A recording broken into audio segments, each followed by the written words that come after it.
Batagak Pangulu di Kecamatan Baso, Kanagarian Tabek Panjang, yang tepatnya di Jorong Sungai Janiah, merupakan pengangkatan Malik Koswari, Datuk di Pucuak.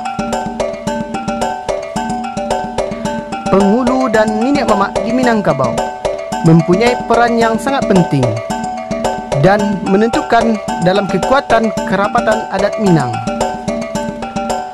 Penghulu berasal dari kata pangkal dan hulu.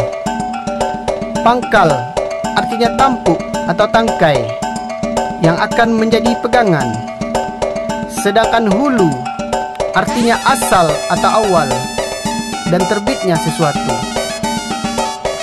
Maka penghulu di Minangkabau artinya yang memegang tampuk atau tangkai yang akan menjadi pengendali, pengarah dan pengawas serta melindungi anak dan kemenakan. Dalam menjalankan peran sebagai penghulu, Datuk di Pucuak diperkuat oleh peran serta dari kaki kabau nan ampe, yaitu angku di Pucuak, tuangku di Pucuak, pakih di Pucuak, dan sultan di Pucuak.